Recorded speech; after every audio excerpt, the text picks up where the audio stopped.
Hello students, कैसे हैं आप सब। आई होप आप सब अच्छे होंगे। दोस्तों, मेरा चैनल है अमित साइंस टेंथ और ये चैनल स्पेशली क्लास टेंथ के स्टूडेंट्स के लिए है जो साइंस सब्जेक्ट के अंदर अपने बोर्ड्स की तैयारी कर रहे हैं। तो आज के इस वीडियो में हमारा चैप्टर है केमिकल रिएक्शन एंड इक्वेशन। आज हम इस चैप्टर को समझने की कोशिश करेंगे और जो भी इसके इम्पोर्टेंट टॉपिक्स हैं या फिर आप चैप्टर की पूरी डिस्क्रिप्शन मैं आपको इस वीडियो के अंदर समझाऊंगा। तो ज़्यादा बात ना करते हुए चलिए हम शुरुआत करते हैं चैप्टर की। अगर आप चैनल पर नए हैं तो चैनल को प्लीज़ लाइक करें, शेयर करें, सब्सक्राइब करें ताकि ऐसे ही आपके लिए इम्पोर्टेंट वीडियोस मैं लाता रहूं और आप तक अच्छी नॉलेज पहुंचाता रहूं। तो पहला टॉपिक है हमारा केमिकल रिएक्शंस। तो केमिकल रिएक्शन क्या होती है? Chemical reactions are associated with the chemical change.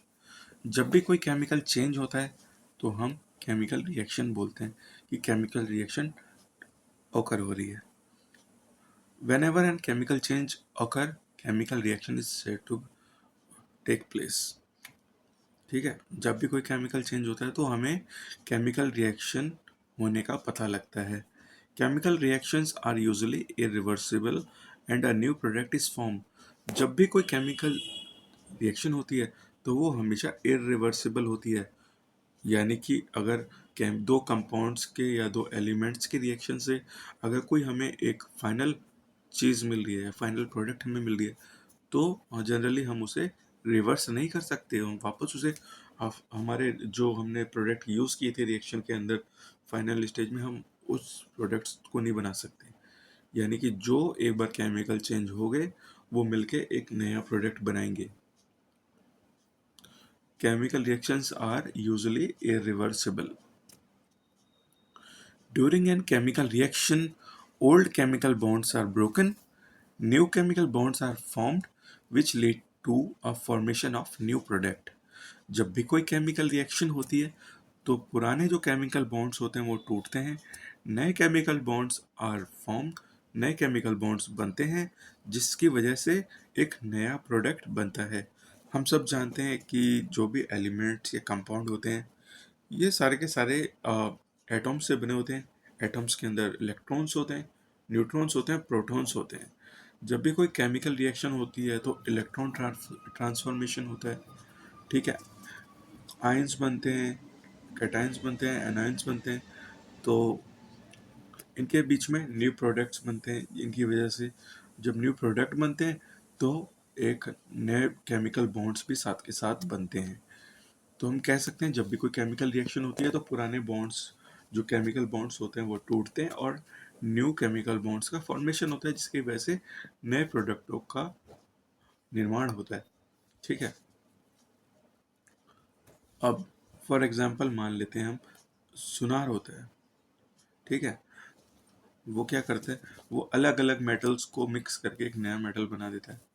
ठीक है, जैसे सोना, सोने के अंदर वो एल्युमिनियम थोड़ा सा मिला देगा तो थोड़ा मजबूत प्रोडक्ट बना देगा। स्टील हो गया, स्टील, स्टील क्या होता है, आयरन होता है उसके अंदर, और साथ के साथ वो थोड़े से और मेटल्स मिलाते हैं चीज़ों को सस्ता करने के लिए। ठीक है, तो जो फाइनल प्रोडक्ट हमें मिलता है वो आयरन की प्रॉपर्टी से ज़्यादा मजबूत और टिकाऊ होता है।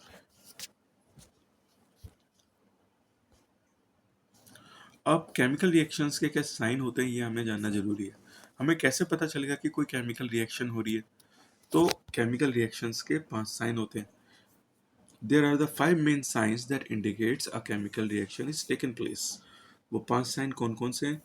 तो सबसे पहला साइन है चेंज इन कलर। तो याद रहेगा आपको, चेंज इन कलर। पहला है चेंज इन कलर। अब चेंज इन कलर कैसे हो सकता है? Rusting of iron. जब भी जंग लगती है किसी चीज़ में तो क्या होता है, हमारा एकदम सुंदर आयरन पीस होता है, वो रस्टिंग लगने के बाद एकदम ऑरेंज कलर का हो जाता है जैसे जब रस्ट लगती है। तो इसके अलावा आप देखते हैं कि पुरानी मूर्तियाँ होती हैं चौक पर, तो कुछ टाइम बाद वो फीकी पड़ जाती हैं, तो उनके अंदर केमिकल रिएक्शंस के चेंज होते हैं। ठीक है,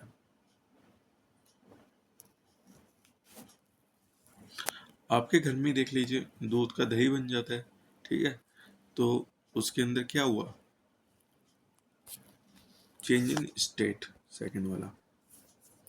evolution of gases, evolution of gases कैसे हो सकता है, इवोल्यूशन के जैसे रेस्पिरेशन हम कर रहे हैं, सांस ले रहे हैं, सांस छोड़ रहे हैं, तो हमारी बॉडी के अंदर केमिकल चेंजेस हो रहे हैं। तो हम खाना खाते हैं, खाना पचता है, उससे एनर्जी जाती है, एनर्जी केमिकल फॉर्म में चेंज होके हमारी बॉडी के डिफरेंट डिफरेंट पार्ट्स में जाती है। तो एज अ रिजल्ट क्या होता है कि हमें हमारी बॉडी को एनर्जी मिलती है और गैसेस हमारी बॉडी से निकलती हैं। सांस हम छोड़ते हैं तो कार्बन डाइऑक्साइड निकल रहा है, पर हम तो ऑक्सीजन इनटेक कर रहे थे, कार्बन डाइऑक्साइड बाहर निकल रहा है, यानी कि हमारी बॉडी में केमिकल चेंजेस हो रहे हैं। इसके अलावा जब हम सफ़ेदी होती है, वाइट वॉश होती है, जब इसको पानी में भिगोते हैं तब बहुत सारी हीट प्रोड्यूस होती है, ठीक है, बहुत सारी गैसेस निकलती हैं। जब एलपीजी गैस हमारी बर्न होती है तो उसके अंदर भी इवोल्यूशन ऑफ गैसेस होते हैं। Change in temperature, change in temperature कैसे होता है, मान लीजिए बर्फ़ है, बर्फ़ जब हीट एब्जॉर्ब करती है तो वो लिक्विड में कन्वर्ट होती है।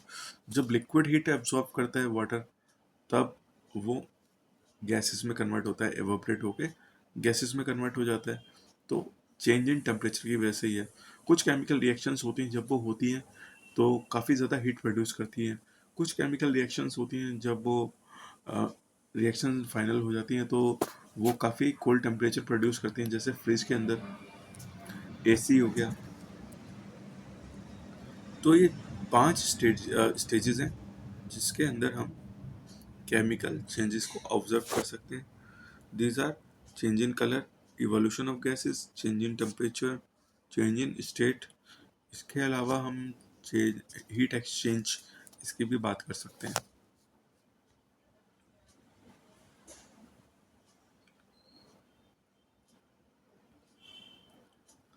अब इक्वेशन क्या होती है, इसके लिए हमें जानना जरूरी है कि वर्ड इक्वेशन क्या होती है।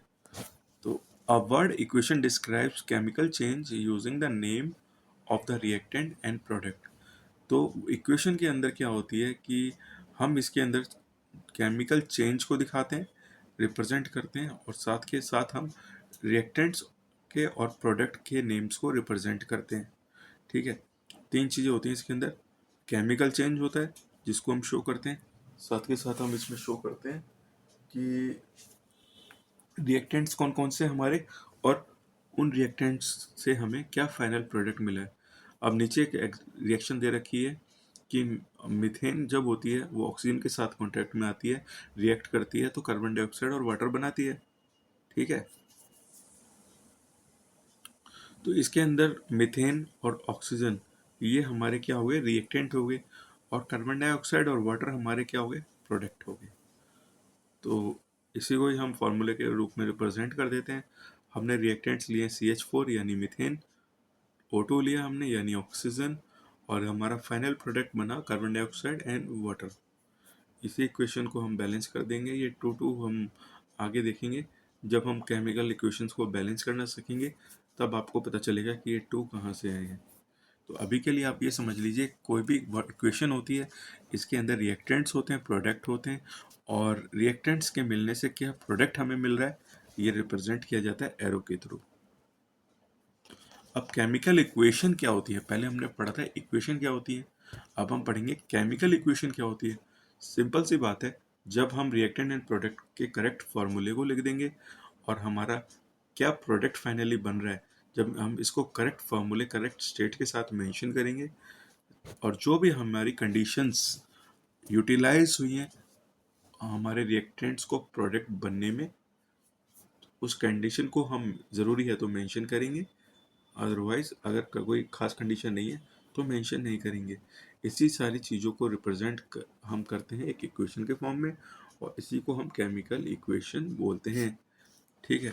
मान लीजिए कोई खास केमिकल रिएक्शंस होती हैं, जैसे फोटोसिंथेसिस होती है, ठीक है, उसके अंदर हमारा क्या होता है, कार्बन डाइऑक्साइड वाटर वगैरह यूज़ किया जाता है, ठीक है, और मिनरल्स होते हैं। साथ के साथ उसके लिए पॉसिबल कंडीशंस क्या चाहिए होती हैं, सनलाइट चाहिए होती है, क्लोरोफिल चाहिए होता है। तो ये हमें मेंशन करना पड़ेगा केमिकल रिएक्शन के अंदर कि सनलाइट भी हमें चाहिए, क्लोरोफिल भी चाहिए, तब जाके हमारा फाइनल ग्लूकोज वाटर वगैरह, ऑक्सीजन वगैरह मिलेगा।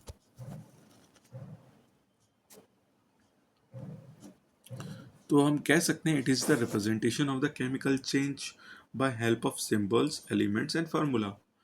हम किसी भी केमिकल चेंज को हम रिप्रेजेंट करते हैं केमिकल इक्वेशन के अंदर उसके करेक्ट फार्मूले के थ्रू, करेक्ट सिंबल्स के थ्रू, और कंपाउंड्स अगर हैं तो कंपाउंड के सही फॉर्म्स के थ्रू हम केमिकल चेंज को रिप्रेजेंट करते हैं। उसी चीज़ को हम केमिकल इक्वेशन बोलते हैं। ध्यान देने वाली बात यह है कि रिएक्टेंट्स होते हैं जब भी केमिकल रिएक्शन के अंदर, तो वो हमेशा लेफ्ट हैंड साइड में होते हैं, और जो हमारा प्रोडक्ट होगा वो हमारा हमेशा, जो रिएक्टेंट होते हैं वो लेफ्ट हैंड साइड में होते हैं, और जो हमारा प्रोडक्ट होता है वो हमारा राइट हैंड साइड में होता है। और एरो हमें बताता है कि हमारी रिएक्शन किस डायरेक्शन में जा रही है, यानी कि रिएक्टेंट्स जो हैं हमारे वो कन्वर्ट होके फाइनल प्रोडक्ट बना रहे हैं। तो उस चेंज को रिप्रेजेंट करने के लिए हम एरो दिखाते हैं। और जो भी स्पेशल कंडीशन चाहिए होगी, चाहे वो हीट हो, हीट को हम ट्रायंगल के फॉर्म में दिखाते हैं। ठीक है। एनर्जी, अगर कोई भी कंडीशन है, कोई भी कैटलिस्ट है, एंजाइम है, वो हम एरो के साथ में दिखाते हैं।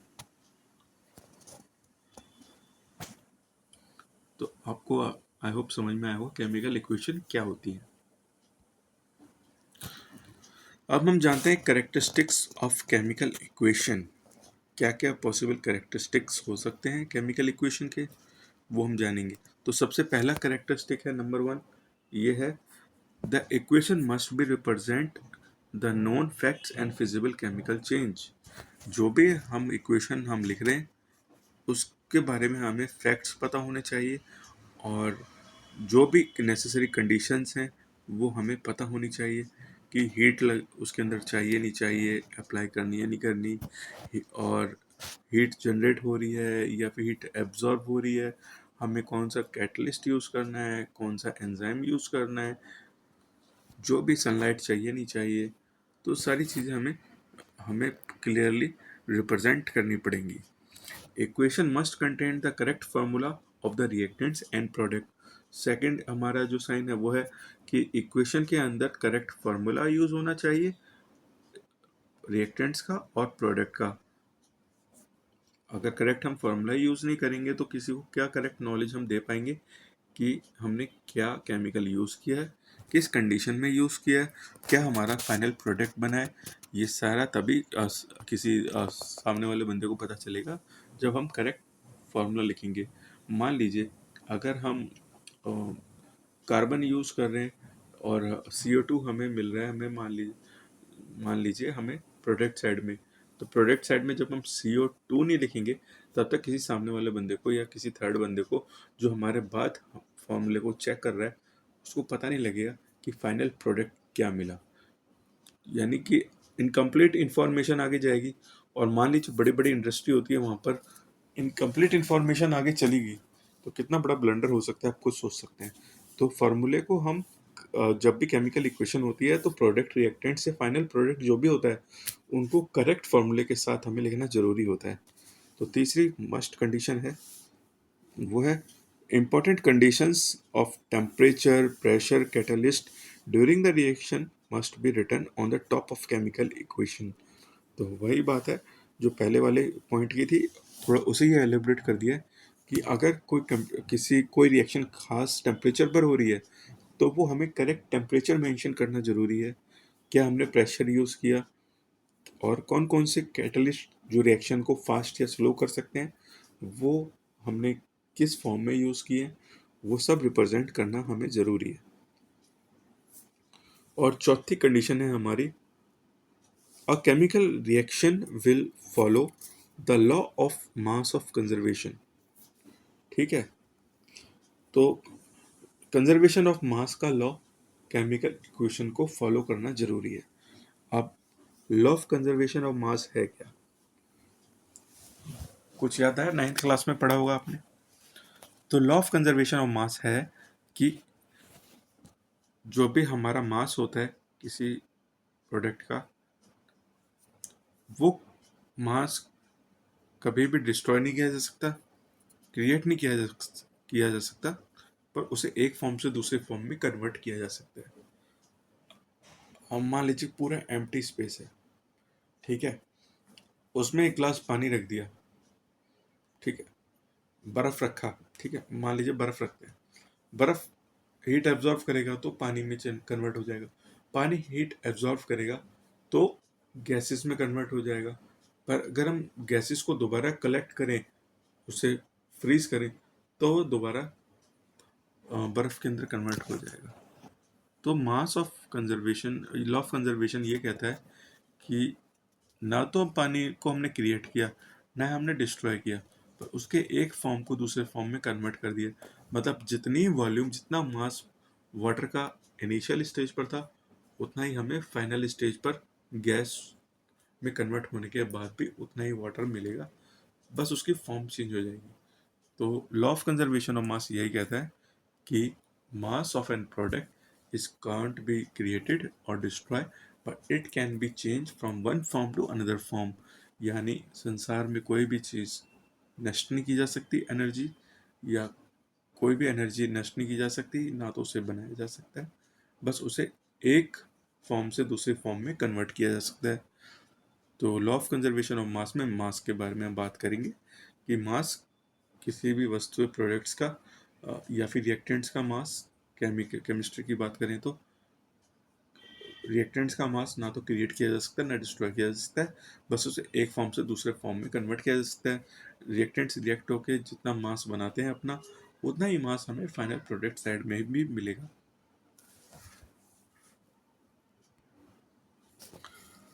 अब ये केमिकल रिएक्शन है। अब इसके अंदर क्या देखिए, हमने फेजेस को रिप्रेजेंट किया है। अगर हमें हमने हीट, जो भी अभी मैंने वाटर वाली बात की थी वही सेम रिएक्शन है, हमने अभी पीछे डिस्कस किया था। यानी H2O यानी वाटर अगर हमारे सॉलिड फॉर्म में, तो हम S के साथ डोनेट करेंगे, S मानी सॉलिड। अगर हम वो हीट एब्जॉर्ब करते हैं यानी गर्म करते हैं हम उसे दोबारा, हाँ, हीट को हम ट्रायंगल से रिप्रेजेंट करेंगे, ठीक है। जब हीट एब्जॉर्ब होती है तो H2O लिक्विड फॉर्म में कन्वर्ट होता है, जब ये दोबारा हीट होता है तो H2O गैसेस फॉर्म में कन्वर्ट होता है, ठीक है। तो हमने करेक्ट फॉर्मूले के साथ स्टेट भी रिप्रेजेंट की है। अगर मान लीजिए मैं ये स्टेट साथ में मेंशन ना करूं, यानी H2O यहाँ पर भी लिख दूं, H2O यहाँ पर भी लिख दूं, H2O आगे भी लिख दूं, यानी कि ऐसे H2O H2O H2O, मान लीजिए 3 जगह मैंने H2O लिख दिया। अब आपको इन 3 जगह पे क्या पता लग रहा है कि कौन सा सॉलिड है, कौन सा लिक्विड है, कौन सा गैसेज है? तो इसीलिए हमें हर केमिकल फार्मूले के साथ उसकी स्टेट्स को मेंशन करना जरूरी है कि हमने किस स्टेट में रिएक्ट, हमारे प्रोडक्ट जो हमारे रिएक्टेंट्स हैं उसको हमने क्या फाइनल प्रोडक्ट हमें किस स्टेज में मिला है, तो हमें ये सब मेंशन करना जरूरी है।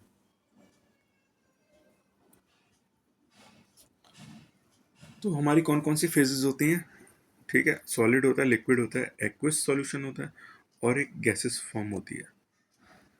तो सबसे पहले सॉलिड फेज जब भी आएगी तो हम उसे एस से रिप्रेजेंट करेंगे, स्मॉल एस से, ठीक है। एच जब भी कोई लिक्विड फेज होगी तो हम स्मॉल लेटर एल से डोनेट करेंगे, और जब भी कोई गैसेस फॉर्म होगी तो स्मॉल जी से हम डोनेट करेंगे। अब चौथी स्टेज आती है, वो होती है एक्वस। एक्वस क्या होता है? जब भी कोई सॉल्यूशन वाटर में डिसॉल्व होता है, ठीक है, चाहे विनेगर मान लीजिए, सॉल्ट वाटर मान लीजिए, शुगर वाटर मान लें, एसिड मान लें, बेस मान लें, या ब्लड प्लाज्मा मान लें, जब भी ये वाटर में सॉल्यूबल होते हैं, यानी वाटर सॉल्वेंट का काम करता है इन सब के लिए, तो इस सॉल्यूशन को हम क्या बोलते हैं? एक्वस सॉल्यूशन, ठीक है। अब बैलेंस केमिकल इक्वेशंस क्या होती हैं? बैलेंस केमिकल इक्वेशन का मैंने एक सेपरेट वीडियो बना रखा है, उसका लिंक मैं आई बटन में आपको साथ में दे दूंगा, तो आप जाके डिटेल में बैलेंस केमिकल इक्वेशंस के बारे में जान सकते हैं। तो बैलेंस केमिकल इक्वेशन क्या होती हैं? तो chemical equations having the two types, ठीक है, इसके अंदर दो टाइप्स होती है, एक स्केलेटन इक्वेशन होती है, एक बैलेंस केमिकल इक्वेशन होती है। स्केलेटन इक्वेशंस होती हैं वो सिंपल, हमें नॉलेज के लिए होती हैं, उसमें बैलेंसिंग करना ज़रूरी नहीं होता, हमें बस ये पता होता है कि हमने ये रिएक्टेंट्स यूज़ किए, ये हमारा फाइनल प्रोडक्ट बना है। ठीक है, according to the law of the conservation हमने अभी पढ़ा था कि total mass will be equal on the both side, चाहे वो रिएक्टेंट्स हो चाहे प्रोडक्ट्स हो। यानी कि जितना मास हमारा रिएक्टेंट साइड में था उतना ही मास हमें फाइनल प्रोडक्ट में मिलना चाहिए। यानी कि हमने अगर 2 यूनिट्स हमने रिएक्शन साइड में यूज़ किए तो हमें फाइनली भी 2 यूनिट्स मिलनी चाहिए। ठीक है, तो दिस टाइप इक्वेशन, अब आप ये जो इक्वेशन दे रखी है आप इसको देखें।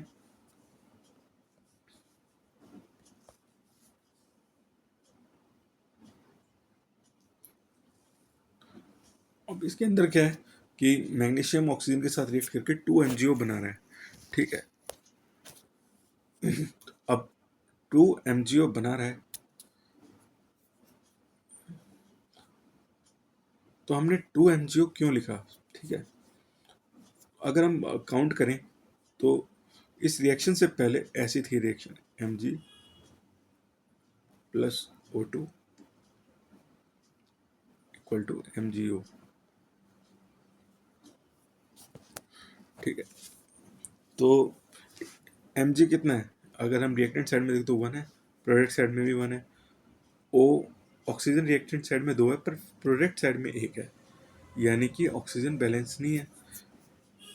और लॉ ऑफ कंजर्वेशन के हिसाब से जितना ऑक्सीजन रिएक्टेंट साइड में उतना ही प्रोडक्ट साइड में होना चाहिए, तो इसी चीज़ को बैलेंस करने के लिए हम 2 आगे लगा देंगे।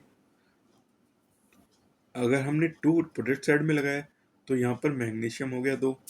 ठीक है, 2 यूनिट मैग्नीशियम हमारी रिएक्टेंट साइड में भी होनी चाहिए, तो इसीलिए हमने मैग्नीशियम के आगे भी 2 लगा दिया, और इस वजह से हमारी ये इक्वेशन बैलेंस हो गई है, जो mass, the law of conservation of mass को फॉलो करती है।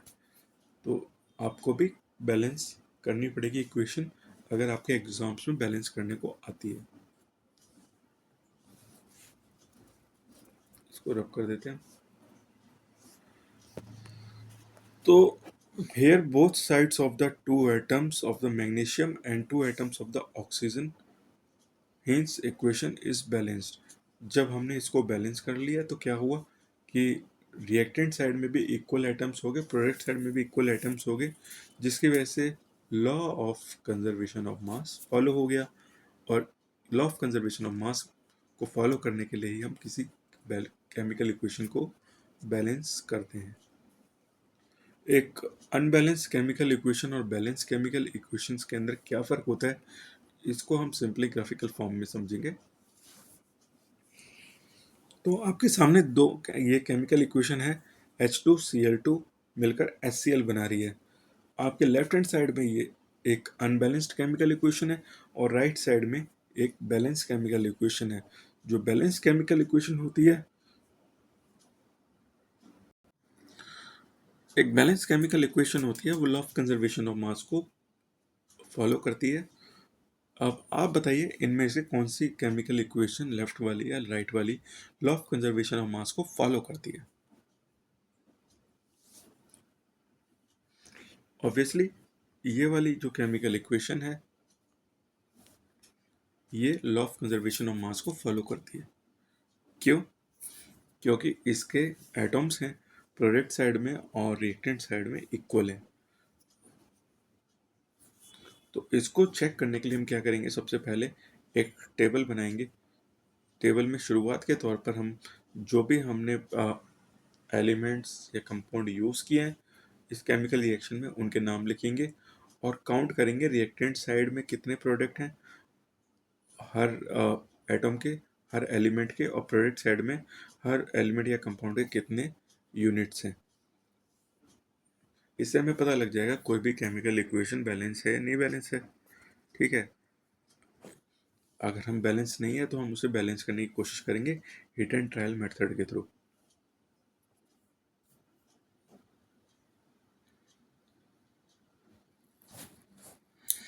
अब देखिए आपके सामने एक इक्वेशन है CH4। CH4 क्या होता है? हमारा मीथेन। जब ऑक्सीजन के साथ हम रिएक्ट करा रहे हैं तो क्या बन रहा है हमें? CO2 plus H2O। ठीक है, ये मान लीजिए हमारा मीथेन है, ठीक है। जो ब्लैक कलर में ये हमारा मीथेन है, ऑक्सीजन हमारा रेड कलर में। और जब ये मिल रहा है तो CO2 बना रहा है और H2O बना रहा है, ठीक है। अब इसके लिए हमें इसको बैलेंस करना जरूरी है। रिएक्टेंट साइड में हम देख लेंगे कि एक एटम हमारा कार्बन का है, 4 एटम हमारे एटम हाइड्रोजन के हैं, 4 एटम हमारे ऑक्सीजन के हैं। और हमें प्रोडक्ट साइड में भी इतना मिलना चाहिए, तभी तो हमारी इक्वेशन बैलेंस होगी। तो हम इसी को ही बैलेंस करने के लिए हम क्या करेंगे, हीट एंड ट्रायल मेथड का यूज़ करेंगे और इस केमिकल इक्वेशन को बैलेंस करने की कोशिश करेंगे।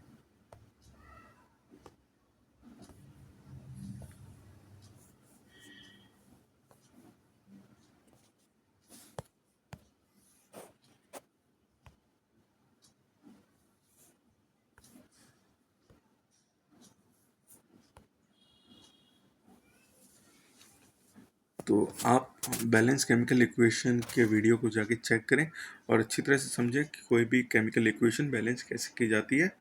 वहाँ पर मैंने डिटेल में समझाया हुआ है, लिंक मैं डिस्क्रिप्शन में भी दे दूँगा और साथ के साथ आई बटन में भी दे दूँगा। आप उसे जाके ज़रूर चेक करें ताकि टॉपिक अच्छे से आपको समझ में आ जाए। अब इसके बाद बात करते हैं टाइप्स ऑफ केमिकल रिएक्शन की। तो दोस्तों 5 टाइप की केमिकल रिएक्शन होती हैं generally: combination reaction, decomposition reaction, single displacement reaction, double displacement reaction और रिडॉक्स रिएक्शन। इन सारी केमिकल रिएक्शंस के बारे में हम डिटेल में जानेंगे और कोशिश करेंगे कि आपको अच्छे से ये सारी केमिकल रिएक्शन समझ में आ जाए। तो कॉम्बिनेशन रिएक्शन का जैसे नाम से पता चल रहा है, दो रिएक्टेंट्स होते हैं, इनका कॉम्बिनेशन होता है और एक नया प्रोडक्ट ए बी बनता है। डिकम्पोजिशन रिएक्शन आप देख रहे हैं, जस्ट कॉम्बिनेशन रिएक्शन का उल्टा है। कोई भी एक प्रोडक्ट होता है, वो स्प्लिट होकर रिएक्टेंट्स ए और बी में कन्वर्ट हो जाता है, या फाइनल प्रोडक्ट ए और बी में कन्वर्ट हो जाता है, ठीक है। मान लीजिए वाटर है, वाटर को जब हम इलेक्ट्रोलिसिस करेंगे या उसको इलेक्ट्रोलिसिस करेंगे तो वो हाइड्रोजन और ऑक्सीजन में कन्वर्ट हो जाता है। या फिर हम CO2 को हीट अप करेंगे तो वो कार्बन डाइऑक्साइड और ऑक्सीजन में कन्वर्ट हो जाएगी। तो ये हमारा डिकम्पोजिशन रिएक्शन होता है। इसके अलावा सिंगल डिस्प्लेसमेंट रिएक्शन और डबल डिस्प्लेसमेंट रिएक्शन, आप अगर ध्यान से देखेंगे हमारे रिएक्टेंट इसके अंदर A प्लस BC है और जो प्रोडक्ट हमें मिल रहा है वो AC और B है, यानी कि B जो C के साथ में था वो जाके शामिल हो गया।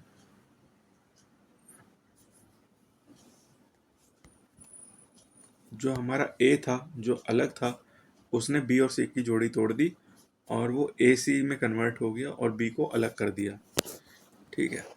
आपके साथ भी ऐसा होता होगा, आप 3 दोस्त मिलके बात कर रहे होते हैं जिनमें से 2 की जोड़ी काफ़ी अच्छी होती है और एक दोस्त होता है वो अलग होता है, ठीक है। तो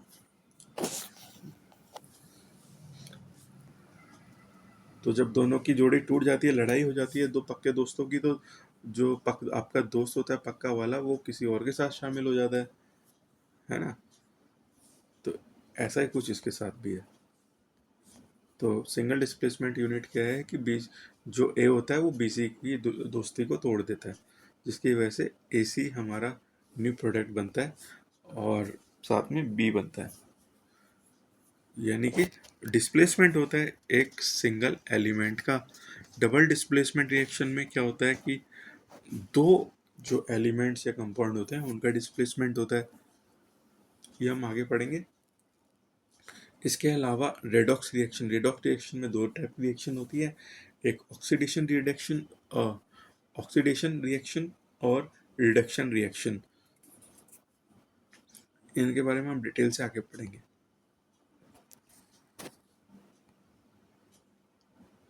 तो बात करते हैं कॉम्बिनेशन रिएक्शन की। The type of reaction in which two reactants combine to form a single product, यानी इसके अंदर दो रिएक्टेंट होते हैं, वो मिलकर एक सिंगल प्रोडक्ट को बनाते हैं। जैसे मान लीजिए एक प्रोडक्ट ए है, दूसरा प्रोडक्ट बी है, ये मिलकर ए बी बना रहे हैं एक नया प्रोडक्ट। तो एक रिएक्टेंट ए है, दूसरा रिएक्टेंट बी है, मिलकर ये ए बी बना रहे हैं। एग्जाम्पल के तौर पे हम समझे CaO। CO क्या होता है? Calcium oxide.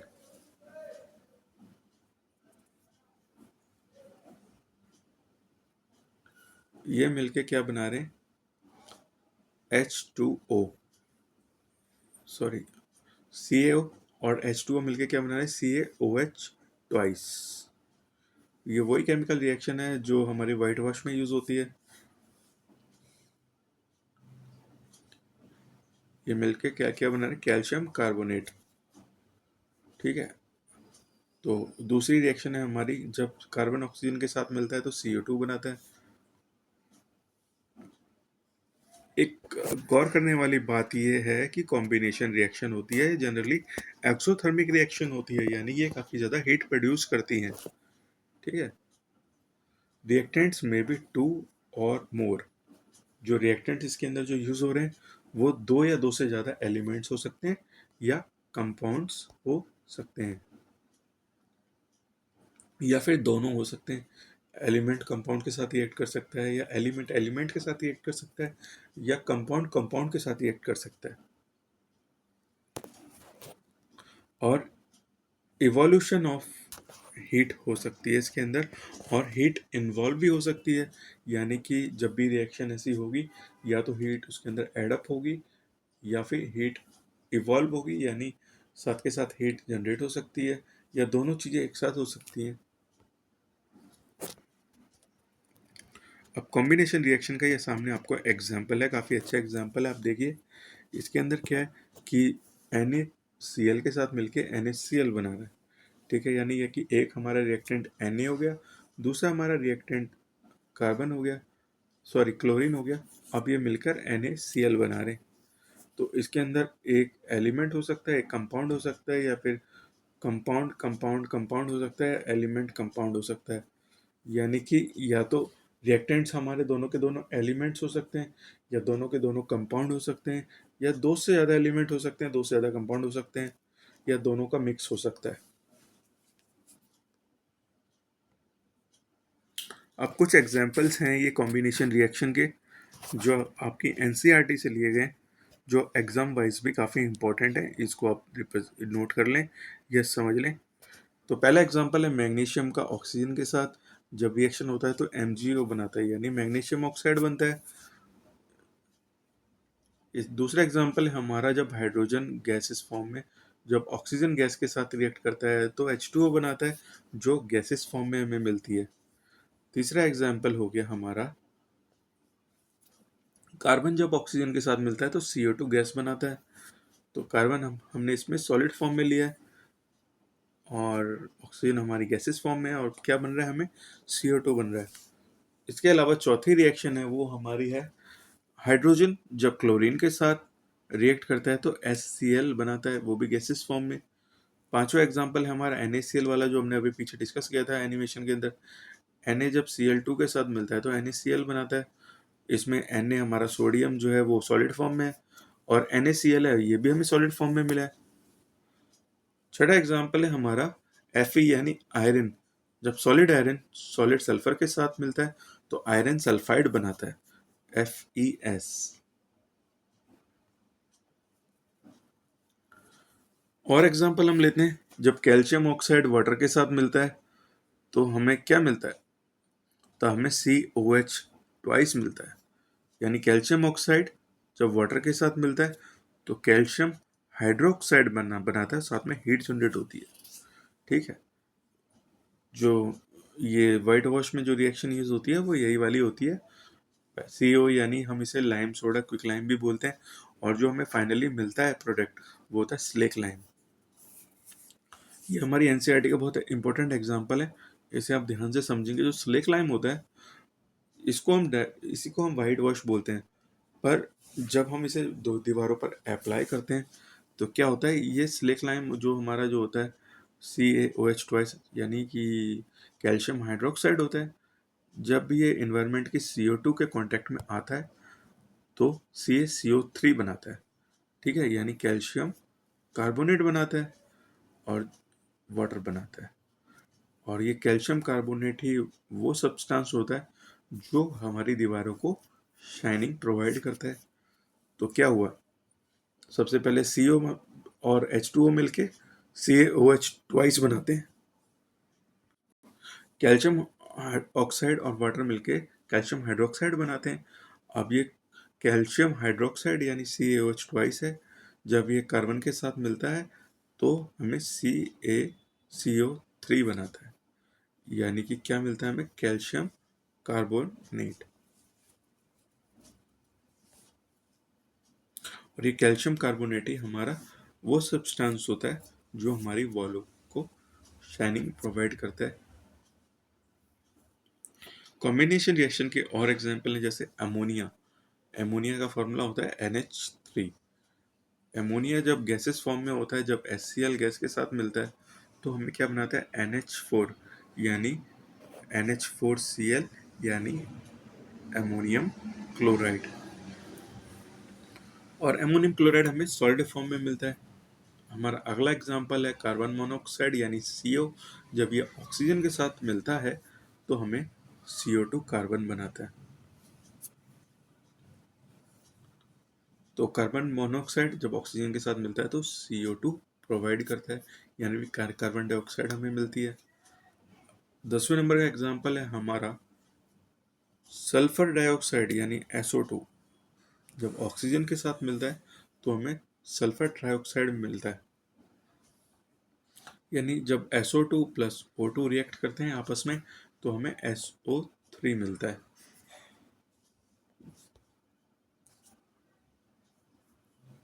अब बात करते हैं डिकम्पोजिशन रिएक्शन के। डिकम्पोजिशन रिएक्शंस वो रिएक्शंस होती हैं जिसके अंदर सिंगल रिएक्टेंट होता है, वो ब्रेक डाउन होकर टू और मोर सिंपलर प्रोडक्ट्स के अंदर कन्वर्ट हो जाता है।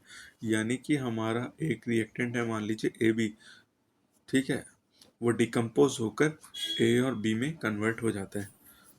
एग्जाम्पल के तौर पे हम वाटर को ले सकते हैं। जब भी वाटर होता है वो डिकम्पोज होता है तो H2 प्लस O2 में कन्वर्ट हो जाता है, ठीक है। Decomposition reaction can be carried out by the supplying energy by means of heating electricity और लाइट। तो डिकम्पोजिशन रिएक्शन तब होती है जब हम एनर्जी सप्लाई करते हैं, एनर्जी प्रोवाइड करते हैं हमारे रिएक्टेंट को, ठीक है। तो वो एनर्जी किस फॉर्म में हो सकती है, वो एनर्जी हमारी हीट के फॉर्म में हो सकती है, लाइट के फॉर्म में हो सकती है, इलेक्ट्रिसिटी के फॉर्म में हो सकती है।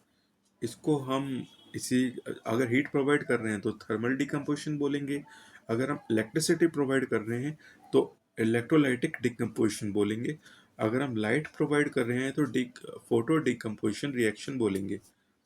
तो जो जिस भी टाइप की हम हीट प्रोवाइड कर रहे हैं डिकम्पोज करने के लिए हमारे रिएक्टेंट को, उसी हिसाब से रिएक्शन का नाम हो जाएगा। अगर हीट प्रोवाइड की जा रही है तो थर्मल डिकम्पोजिशन, अगर इलेक्ट्रिसिटी प्रोवाइड की जा रही है ब्रेक डाउन करने के लिए रिएक्टेंट को तो इलेक्ट्रोलाइटिक डिकम्पोजिशन, और अगर लाइट प्रोवाइड की जा रही है डिकम्पोजिशन करने के लिए तो फोटो डिकम्पोजिशन रिएक्शन बोला जाएगा।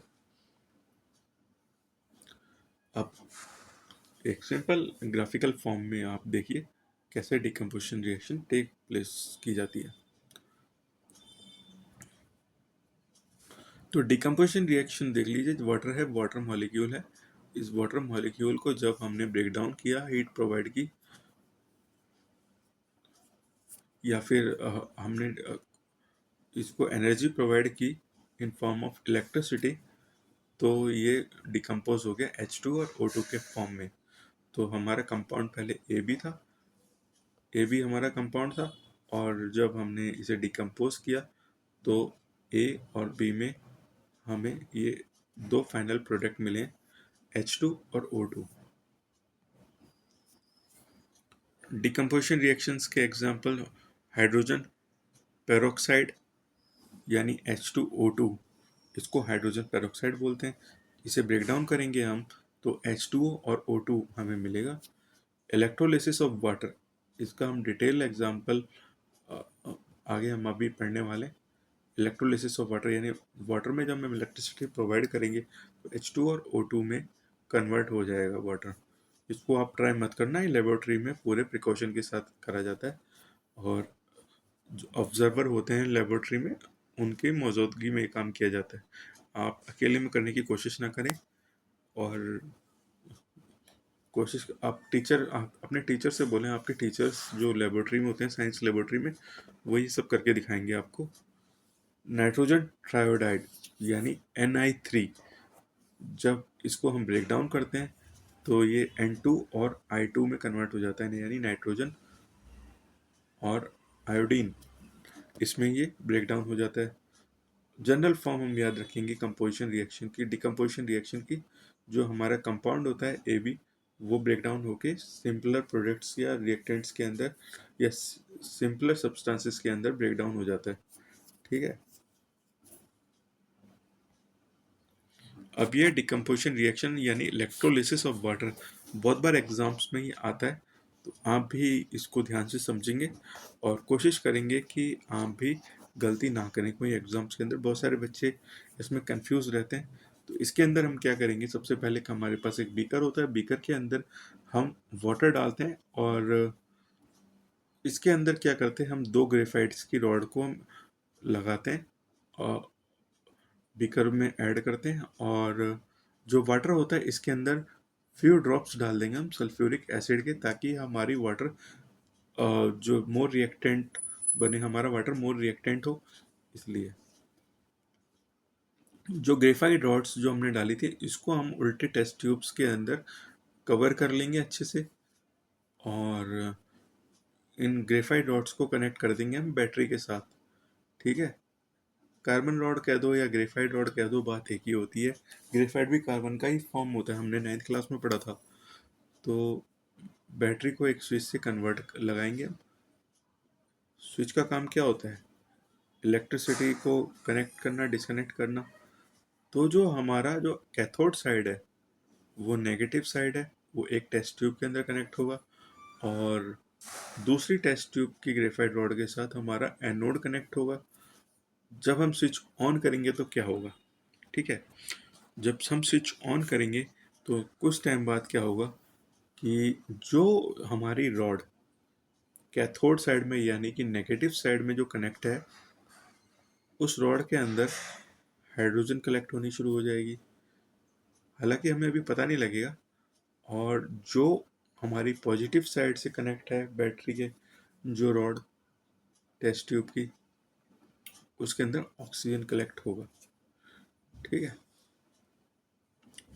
और इसके अंदर जो ऑक्सीजन कलेक्ट होगा और जो हाइड्रोजन कलेक्ट होगा दूसरी रॉड में, इन दोनों का रेशियो 2:1 होगा।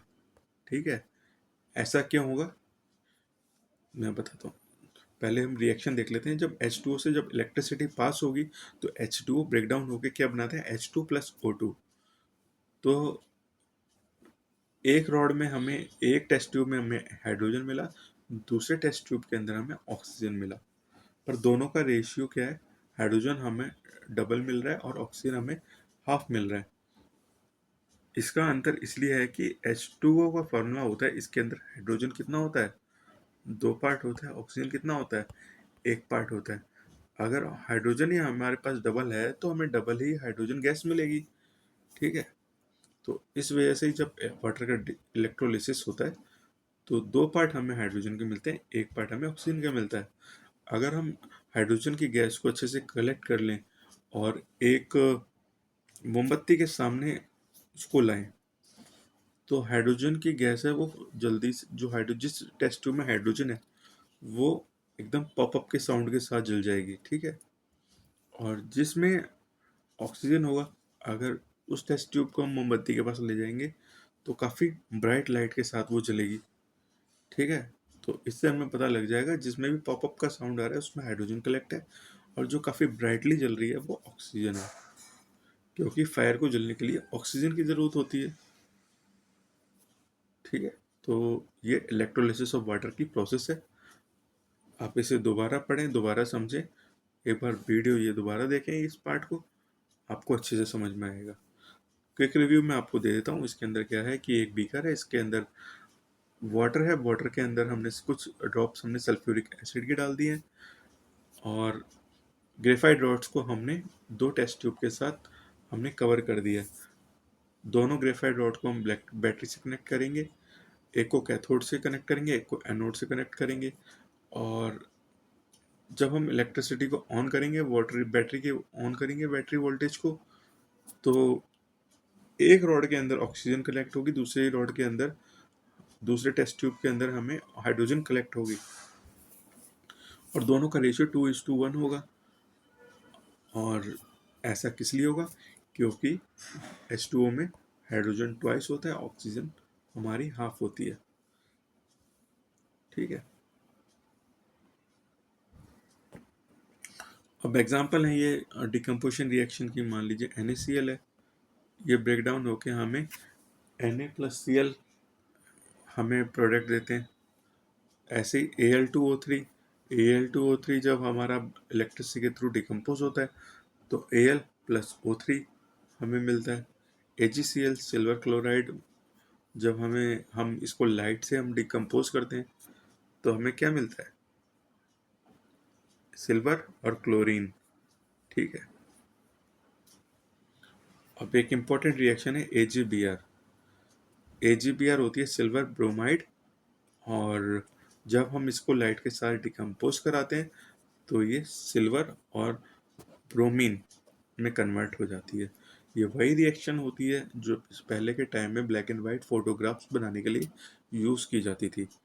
तो कई बार एग्जाम्स के अंदर ये आता है, तो AgBr की या फिर ब्लैक एंड वाइट फोटोग्राफी में जो केमिकल रिएक्शन होती थी डिकम्पोजिशन की, उसको रिप्रेजेंट करें।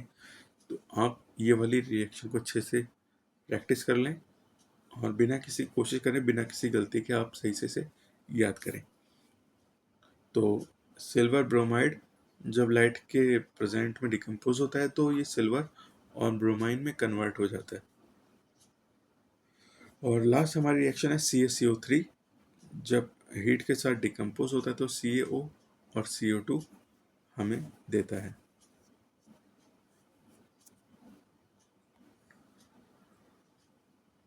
तो डिस्प्लेसमेंट रिएक्शन के बारे में हम कुछ फैक्ट्स जान लेते हैं। The reaction in which more reactive element, तो हमारे अगला टाइप है हमारा डिस्प्लेसमेंट रिएक्शन का। डिस्प्लेसमेंट रिएक्शन में क्या होता है, जो मोर रिएक्टिव एलिमेंट होता है वो लेस रिएक्टिव एलिमेंट को रिप्लेस कर देता है। मान लीजिए A+BC हमें मिलके बना के दे रहा है AC+B। अब मान लीजिए इसके अंदर B ज़्यादा रिएक्टिव है,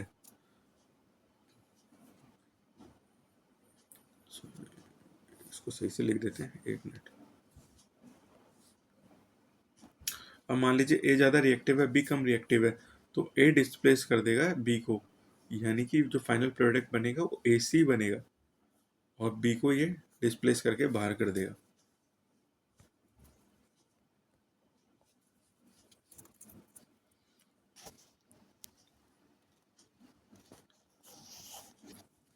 The reaction in which more reactive element displace less reactive element from its salt solution is called displacement reaction. अब displacement reaction दो टाइप की होती है, सिंगल डिस्प्लेसमेंट और double displacement. Single displacement reaction का एक एग्जांपल आपके सामने है। जब मैग्नीशियम कॉपर सल्फेट सॉल्यूशन के साथ रिएक्ट करता है तो मैग्नीशियम सल्फाइड प्लस CO बनाता है। ठीक है। तो Mg जब CuSO4 के साथ रिएक्ट करता है तो MgSO4 प्लस Cu बनाता है। इसके अंदर क्या हुआ कि Mg ने डिस्प्लेस कर दिया कॉपर को। ठीक है। और डबल डिस्प्लेसमेंट रिएक्शन का एग्जांपल है CaCO3 जब HCl से रिएक्ट होता है तो क्या होता है, जो हाइड्रोजन है वो डिस्प्लेस हो जाता है,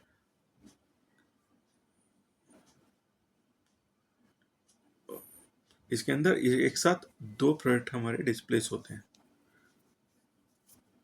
जो कार्बन होता है वो डिस्प्लेस कर देता है हाइड्रोजन को, और जो HCl है वो डिस्प्लेस कर देता है हमारे कार्बन को। ठीक है।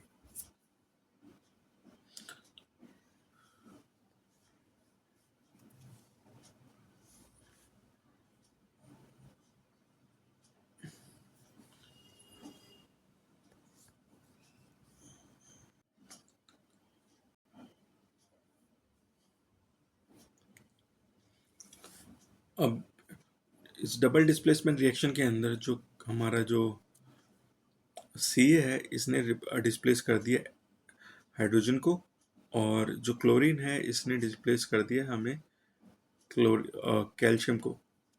तो इस तरह से ये डबल डिस्प्लेसमेंट रिएक्शन हुआ है। इसके और एग्जाम्पल हम आगे समझेंगे। तो अगला एग्जाम्पल हमारा सिंगल डिस्प्लेसमेंट रिएक्शन का है। जब लीड क्लोराइड जब पोटेशियम क्लोराइड के साथ रिएक्ट करता है तो PbCl बनाता है और साथ के साथ K+I, ये हमें प्रोडक्ट साइड में हमें मिलते हैं। तो इसको हम समझेंगे। PbCl2 जब Ki के साथ रिएक्ट करता है यानी पोटेशियम आयोडाइड के साथ रिएक्ट करता है तो KCl और PbI2 बनाता है हमें, ठीक है। और PbI2 ये येलो कलर का पेप्टाइड सॉल्यूशन होता है। पेप्टाइड सॉल्यूशन वो होता है जिसके अंदर जो हमारा प्रोडक्ट होता है वो इनसॉल्युबल होता है लिक्विड के अंदर, और वो अलग सॉलिड, यानी आप कह सकते हैं कि वाटर के अंदर सॉलिड, वो अलग से हमें कुछ टाइप का सॉल्यूशन नज़र आएगा और हमें अलग से नज़र आ जाएगा प्रोडक्ट की। एक प्रोडक्ट हमारा दूसरे प्रोडक्ट के अंदर सॉल्युबल नहीं होता है इसके अंदर। डिस्प्लेसमेंट रिएक्शन के एग्जांपल हमारे सामने जैसे कि जिंक है, जब कॉपर सल्फेट सॉल्यूशन के साथ रिएक्ट करता है तो ZnSO4 बनाता है, यानी जिंक सल्फेट बनाता है और कॉपर बनाता है, ठीक है। इसके अंदर जिंक डिस्प्लेस कर रहा है कॉपर को। अगला एग्जांपल है हमारा CuSO4। जब कॉपर सल्फेट सॉल्यूशन है, जब मैग्नीशियम के साथ रिएक्ट करता है तो जो मैग्नीशियम है वो कॉपर को डिस्प्लेस कर रहा है इस रिएक्शन के अंदर। क्यों कर रहा है? क्योंकि जो मैग्नीशियम है वो कॉपर से ज़्यादा रिएक्टिव है, ठीक है। इस एग्जांपल में देखिए, इसके अंदर मैग्नीशियम कॉपर को डिस्प्लेस कर रहा है क्योंकि मैग्नीशियम कॉपर से ज़्यादा रिएक्टिव है। अगले एग्जांपल में, एग्जांपल नंबर 3 में समझेंगे। कॉपर सल्फेट सॉल्यूशन है, जब आयरन के साथ रिएक्ट कर रहा है तो आयरन इसमें भी कॉपर को डिस्प्लेस कर रहा है। क्यों? क्योंकि आयरन कॉपर से ज़्यादा रिएक्टिव है। अगला एग्जाम्पल हो गया हमारा, जब मैग्नीशियम HCl के साथ रिएक्ट कर रहा है तो मैग्नीशियम हाइड्रोजन को रिप्लेस कर रहा है। क्यों? क्योंकि मैग्नीशियम हाइड्रोजन से ज़्यादा रिएक्टिव है।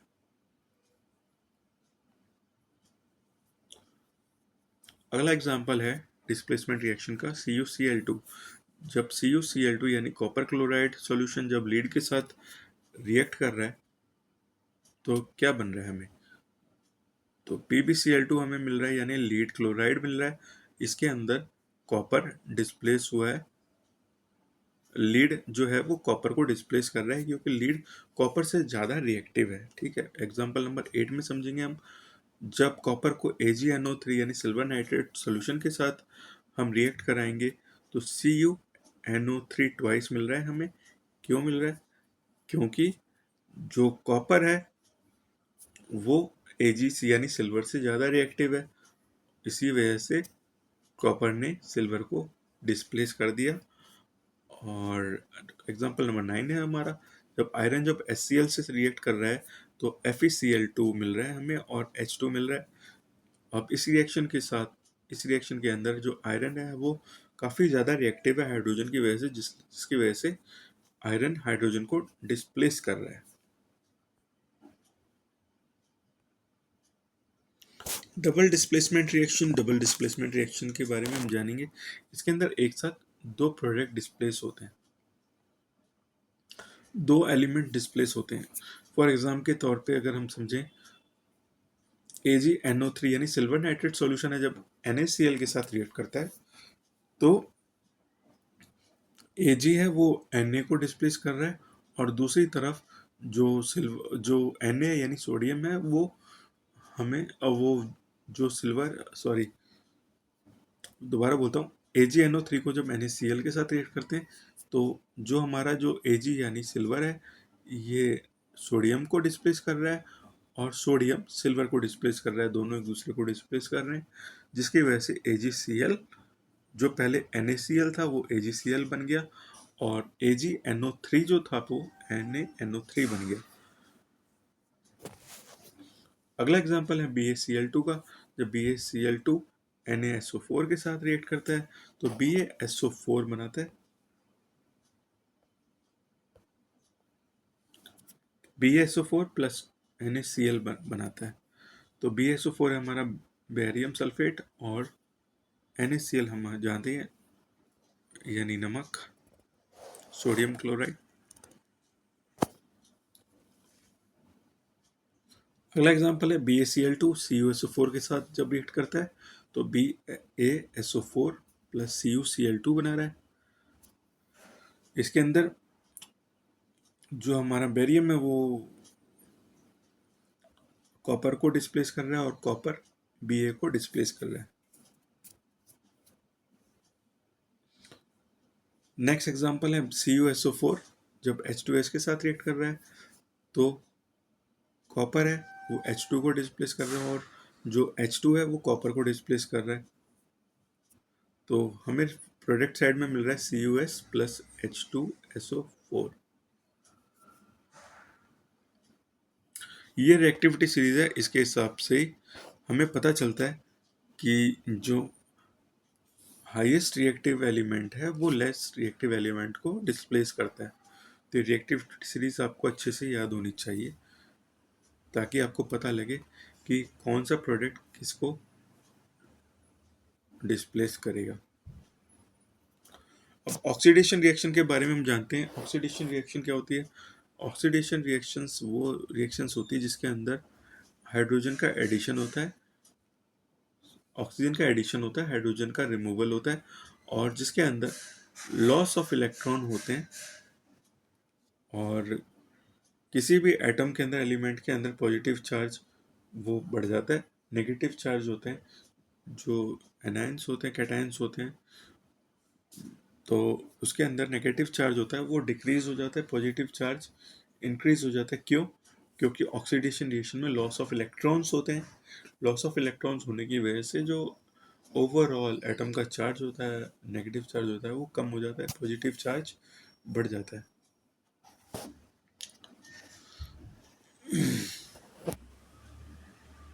अब इसके कुछ एग्जाम्पल हम ले लेते हैं, जैसे ऑक्सीडेशन रिएक्शन के। पहला एग्जाम्पल हो गया MgO2। जब Mg रिएक्ट करता है O2 के साथ तो MgO बनाता है। ठीक है, इसके अंदर एडिशन ऑफ हाइड्रोजन हो रहा है। तो इस रिएक्शन के अंदर एडिशन ऑफ हाइड्रोजन होने की, एडिशन ऑफ ऑक्सीजन होने की वजह से ये ऑक्सीडेशन रिएक्शन है। ऐसे ही NH3 ब्रेक डाउन होके N2 और H2 बनाते हैं। इसके अंदर क्या हो रहा है कि जो हाइड्रोजन है वो रिमूव हो रहा है NH3 से, अमोनिया से। इसकी वजह से ये ऑक्सीडेशन रिएक्शन है। कॉपर के साथ जब ऑक्सीजन मिलता है तो CO बनाता है, इसमें एडिशन ऑफ ऑक्सीजन है। तो ये भी एक ऑक्सीडेशन का एग्जाम्पल है। अगला एग्जाम्पल है जब आयरन के साथ O2 मिक्स होता है, यानी आयरन के साथ O2 रिएक्ट होता है तो Fe2O3 बनता है।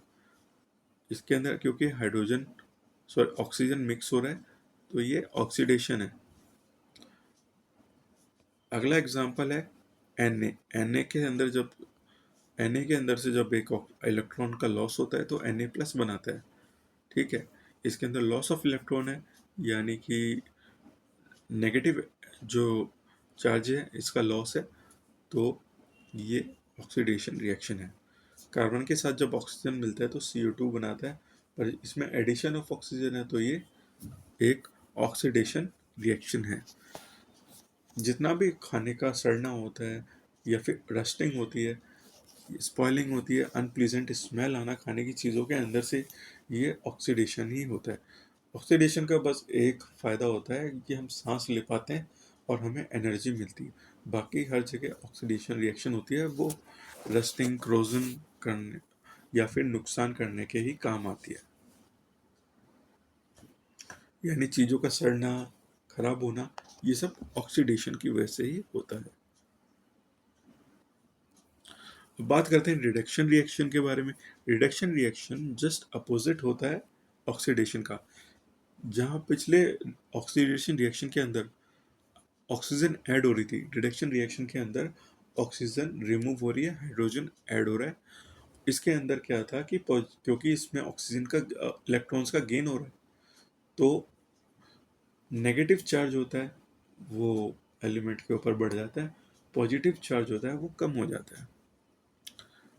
एग्जाम्पल के लिए जब Mg के साथ O2 का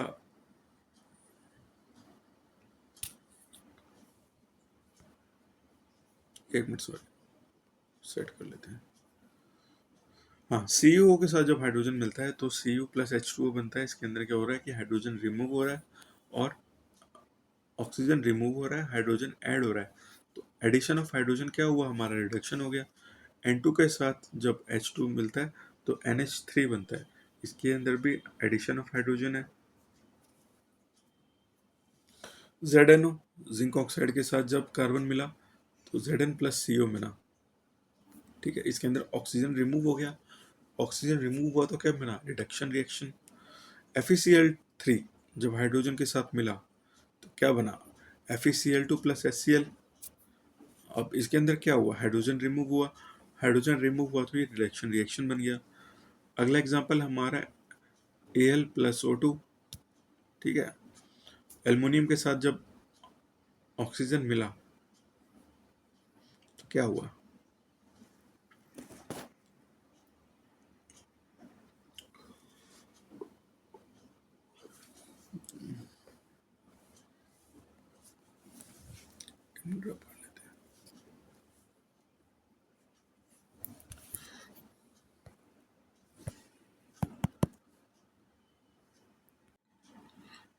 अब हमें ध्यान देना होगा कि रिडक्शन रिएक्शन और ऑक्सीडेशन रिएक्शन एक साथ होती है, यानी कि ऑक्सीडेशन रिडक्शन का ही रिवर्सिबल इन्वर्टेड फॉर्म है। ठीक है, यानी कि अगर किसी रिएक्शन के अंदर किसी प्रोडक्ट का ऑक्सीडेशन हो रहा है तो दूसरे प्रोडक्ट का वो रिडक्शन हो रहा होगा। ठीक है, तो हम कह सकते हैं रिडक्शन और ऑक्सीडेशन एक साथ होती है। तो रिडक्स जो रिएक्शन है, इसके नाम से ही पता चल रहा है, RAD यानी रिडक्शन, OX माने ऑक्सीडेशन। तो रिडॉक्स रिएक्शन होती है reduction plus oxygen oxidation. Example के लिए हम एक एग्जाम्पल समझेंगे। ZnO जब कार्बन के साथ रिएक्ट होता है तो Zn प्लस CO बनता है। इस प्रोडक्ट के अंदर, इस रिएक्शन के अंदर Zn से ऑक्सीजन अलग हो गया तो रिमूवल ऑफ ऑक्सीजन क्या होता है हमारा, वो होता है रिडक्शन।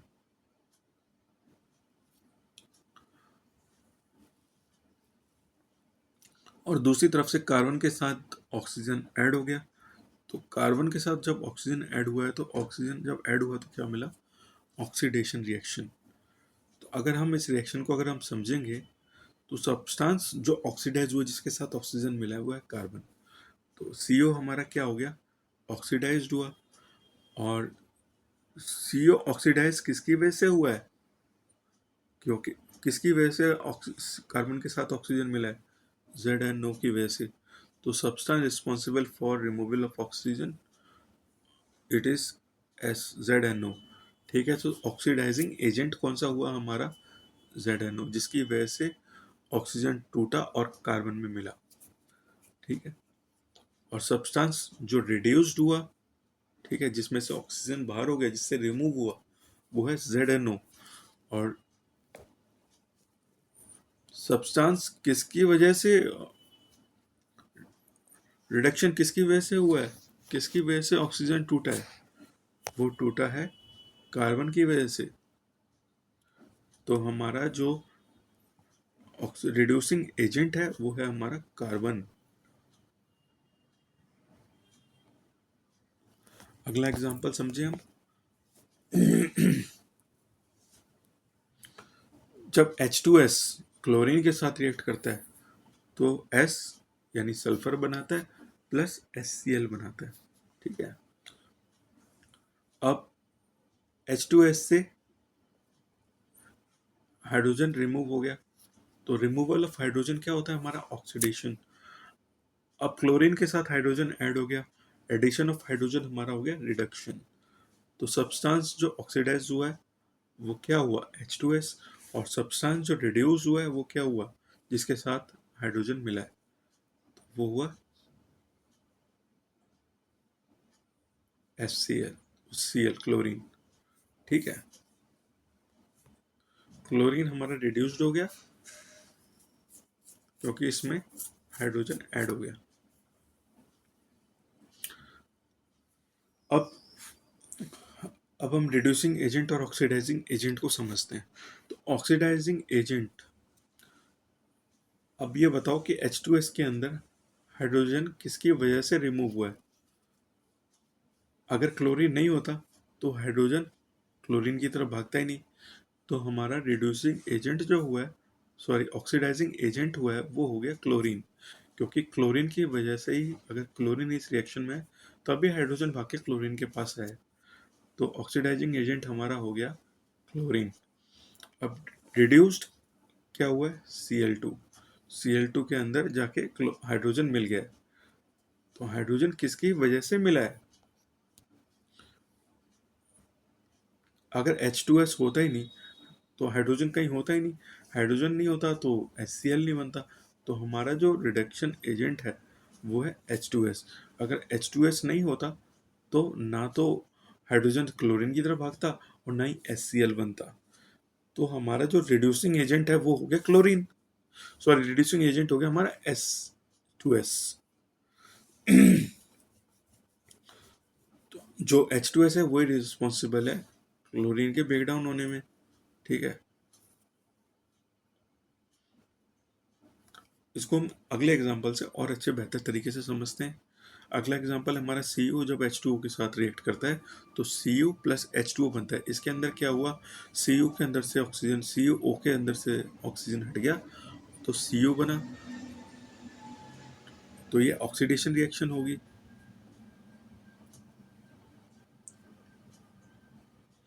और हाइड्रोजन के साथ ऑक्सीजन मिल गया तो ये हमारा,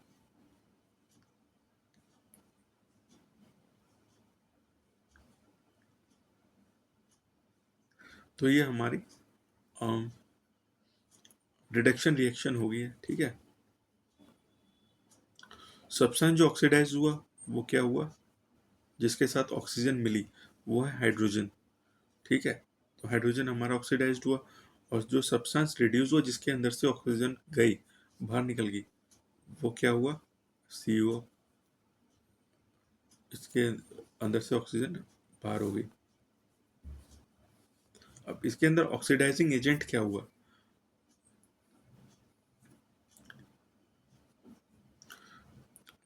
अगर CO नहीं होता मान लीजिए, तो इसकी ऑक्सीजन हाइड्रोजन के साथ मिलती नहीं।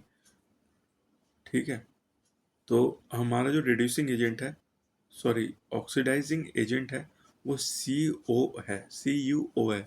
क्यों, क्योंकि अगर ना तो CO होता, ना ही हाइड्रोजन के साथ एक्स्ट्रा ऑक्सीजन आके मिलती और ना ही H2O बनता। तो जो प्रोडक्ट ऑक्सीडाइजिंग के लिए रिस्पॉन्सिबल है वो है CuO। तो जो रिड्यूस्ड हुआ है, जो अब रिडक्शन की बात करते हैं, तो रिडक्शन रिएक्शन के अंदर Cu रिड्यूस होकर Cu बना है। ठीक है, तो CuO यानी कॉपर ऑक्साइड।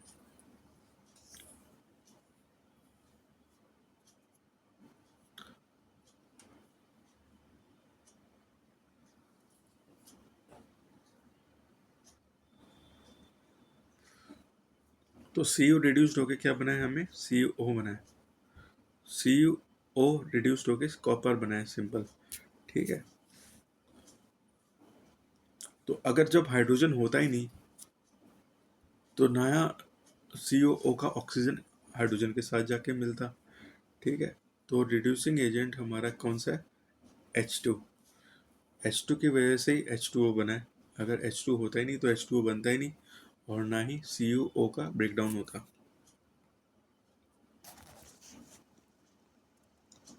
अगला एग्जांपल हम समझते हैं। अगला एग्जांपल हमारा रिडक्शन रिएक्शन का है। MnO2 जब HCl के साथ रिएक्ट करता है तो क्या बनाता है, MnCl2, Cl2 प्लस H2O। ठीक है, तो इसके अंदर जो सब्सटेंस ऑक्सीडाइज्ड हो रहा है वो HCl है, substance responsible for reduction.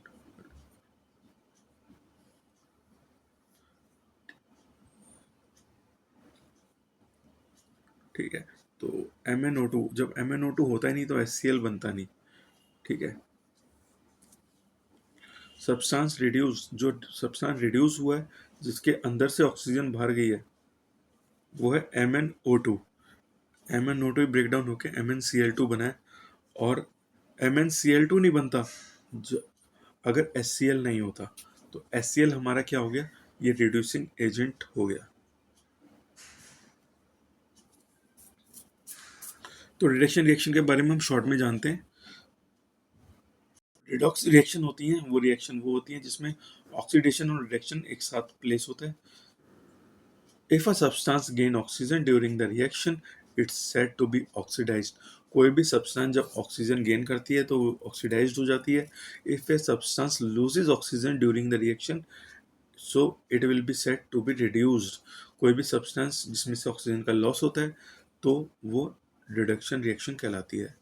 If a substance gains hydrogen during the reaction, it's said to be reduced. अगर कोई भी रिएक्शन या सब्सटेंस हाइड्रोजन गेन करती है तो वो रिडक्शन कहलाती है। इससे substance loses hydrogen, it's said to be oxidized. जब भी किसी रिएक्शन के अंदर ये सब्सटेंस से हाइड्रोजन बाहर जाता है तो उसे ऑक्सीडाइजेशन रिएक्शन बोलता है। अगर हाइड्रोजन का गेन हो रहा है तो रिडक्शन रिएक्शन, हाइड्रोजन का लॉस हो रहा है तो रिडक्शन रिएक्शन। ठीक है।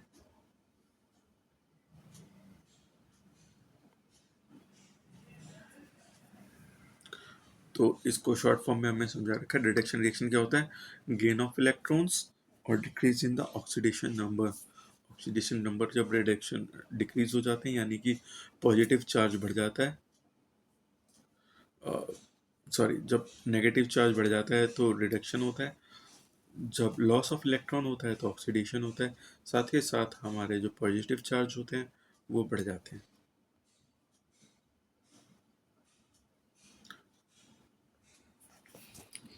ऑक्सीडाइजिंग एजेंट क्या होते हैं, शॉर्ट फॉर्म में कई बार एग्जाम से इनकी डेफिनेशन वगैरह पूछ ली जाती है, तो आप इसके लिए याद रखें। Oxidize agent are the two substance which makes available oxygen और removes hydrogen, helps reaction to take place and facilitates the oxidation process. यानी कि ये वो सब्सटेंस होते हैं जिनकी वजह से ऑक्सीजन अवेलेबल होती है या फिर हाइड्रोजन रिमूव हो जाता है और जिसकी वजह से ऑक्सीडेशन प्रोसेस होती है, जो इसमें हेल्प करते हैं ऑक्सीडेशन प्रोसेस के अंदर। रिड्यूसिंग एजेंट्स क्या होते हैं, reducing agents are the substance which makes available of hydrogen, removal of oxygen, helps reaction to take place and facilitates the reduction process.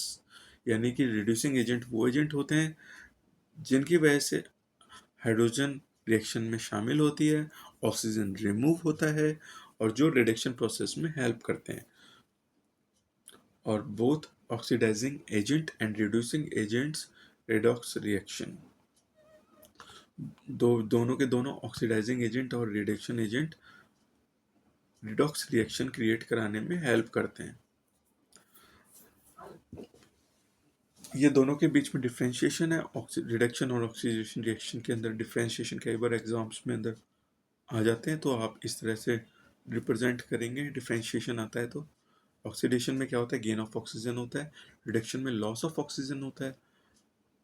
वहीं ऑक्सीडेशन के अंदर लॉस ऑफ हाइड्रोजन होता है, लॉस ऑफ इलेक्ट्रॉन होते हैं, increase in the oxidation number होता है। Reduction के अंदर loss of oxygen, gain of hydrogen, gain of electrons, decrease in the number of the oxidation number. तो इस तरह से आप रिप्रेजेंट करेंगे, 2-5 नंबर में आ जाते हैं ये कुछ रिएक्शंस हैं ऑक्सीडेशन की जिसमें रिडक्स रिएक्शंस के बारे में आपको दिखा रखा है। एग्जाम्पल कई बार एग्जाम्स के अंदर आते हैं, तो आपको कुछ रिएक्शंस के एग्जाम्पल्स आपको याद होने चाहिए।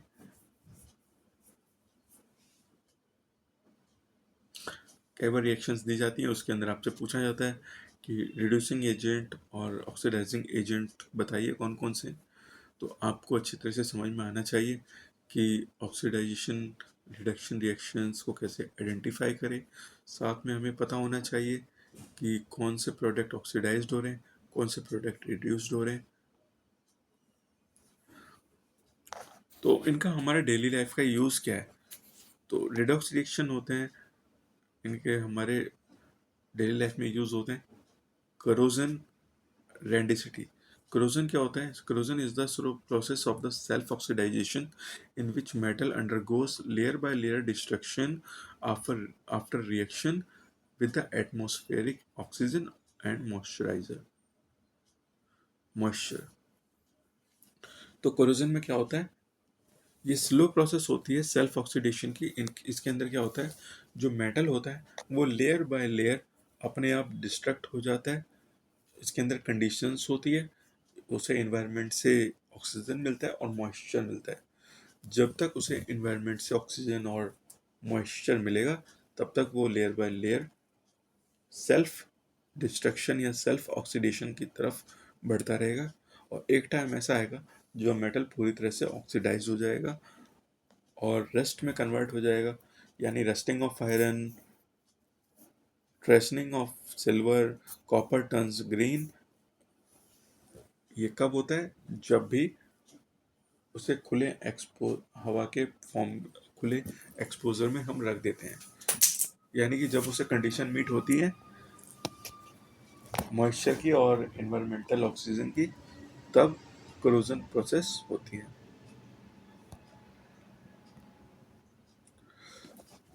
करोजन इज द फॉर्म, अब इसकी डेफिनेशन की बात करें तो corrosion, the phenomena of slow conversion of the metal into its compound by action of air, water, and the atmospheric pollutants on the surface of metal is called corrosion of the metal। यानी कि वो phenomena जिससे slow conversion होता है किसी भी metal का या कंपाउंड का by the action of air, water and the atmospheric pollutants on the surface, यानी किसी भी मेटल के सरफेस पर जब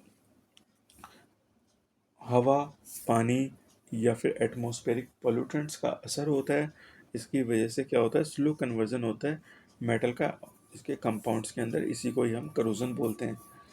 रस्टिंग ऑफ आयरन, जब आयरन का जब करोजन होता है एयर वाटर के मतलब जब इसे एयर और वाटर साथ में मिलती हैं तो ये आयरन करोजन करोजन होता है उसका आयरन का, तो ये रस्ट बनाता है। अब रस्ट क्या होता है? It is a mixture of hydrated iron oxide and hydrogen. Rust क्या होता है? It is a mixture of hydrated iron oxide and iron hydroxide form by the action of air, water and the atmospheric pollutants on the surface of the iron is called rust। यानी कि hydrated iron oxide और hydroxide iron जब ये दोनों आपस में मिलते हैं और हवा, पानी और पॉल्यूटेंट्स का जब असर होता है आयरन के ऊपर तो रस्ट का फॉर्मेशन होता है। ये रस्ट का फार्मूला है, जब Fe यानी आयरन ऑक्सीजन के कांटेक्ट में आता है एटमॉस्फेयर के, और साथ के साथ जब इसे मॉइस्चर यानी वाटर मिलता है तब Fe2O3H2O यानी रस्ट का फॉर्मेशन होता है। इसके अंदर जो आयरन है इसका ऑक्सीडेशन होता है क्योंकि ऑक्सीजन इसके अंदर शामिल हो रही है, और ऑक्सीजन है इसका रिडक्शन होता है क्योंकि उसके साथ आयरन जुड़ रहा है।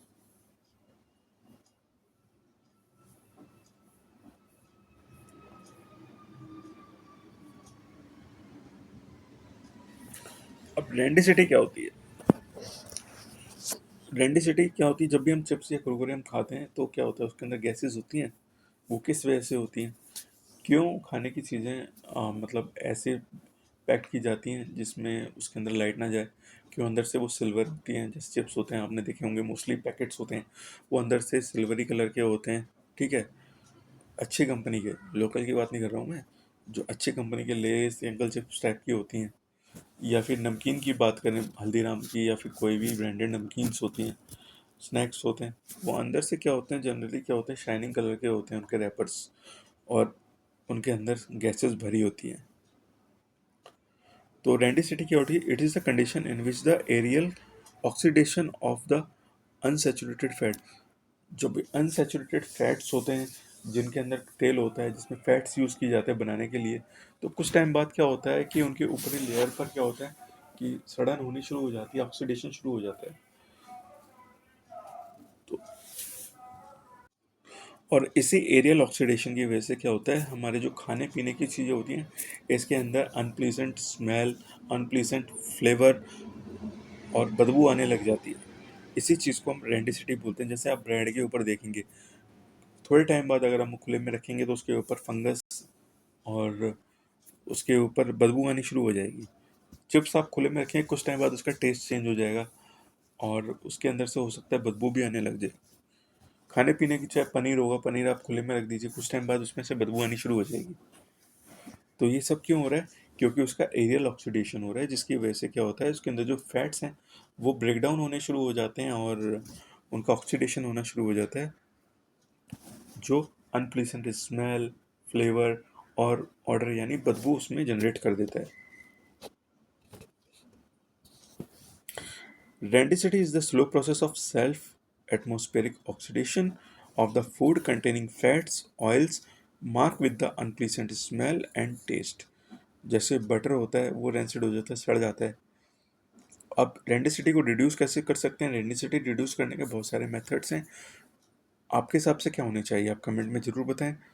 कुछ जनरल वेज हैं जिससे हम रेंडिसिटी कंट्रोल कर सकते हैं। वो है कि हम फूड को एयर टाइट कंटेनर में हम उसे प्रिजर्व करें। साथ के साथ लो टेम्परेचर करके खाने पीने की आइटम्स होती हैं, लाइट से दूर होती हैं और कम टेम्परेचर पे स्टोर की जाती हैं, जनरली फ्रिज के अंदर स्टोर की जाती हैं। Storing food at dark container, हम लाइट से बचाने के लिए वो अंदर से सिल्वर लेयर यूज़ करते हैं जो खाने पीने की चीज़ों में यूज़ की जाती है, चाहे वो चॉकलेट्स हो या फिर नमकीन हो, स्नैक हो, वो अंदर से सिल्वरी कलर के फॉइल्स में होती हैं। यूज़ ऑफ एंटीऑक्सीडेंट्स, और क्या कर सकते हैं हम सनलाइट, डायरेक्ट सनलाइट से बचा सकते हैं चीज़ों को। यूज़ ऑफ एंटीऑक्सीडेंट्स, हम प्रिजर्वेटिव्स, एंटीऑक्सीडेंट्स का यूज़ कर सकते हैं। ऐसे एंटीऑक्सीडेंट्स क्या काम करते हैं, वो ऑक्सीडेशन की प्रोसेस को स्लो कर देते हैं। जैसे BHT, बुटाइलेटेड हाइड्रोक्सी टोलिन, या फिर BHA, बुटाइलेटेड हाइड्रोक्सी एनिसोल, ये कुछ हमारे एंटीऑक्सीडेंट्स हो गए जो हम यूज़ करते हैं रेंडिसिटी को बचाने के लिए। तो ये कुछ वेज हैं रेंडिसिटी से बचने के लिए। आप अच्छे से इनको याद कर लें और पेपर में ग्राफिकल फॉर्म में बनाएं तो अच्छा इफेक्ट पड़ता है। आई होप आपको ये चैप्टर समझ में आया होगा और हम और कोशिश करेंगे आपको आगे इसी चैप्टर से रिलेटेड इंपॉर्टेंट टॉपिक्स हैं उससे उनको काफ़ी अच्छे डिटेल फॉर्म में आपको समझाएं। बने रहिए हमारे साथ, चैनल को लाइक शेयर सब्सक्राइब जरूर करें। Thank you.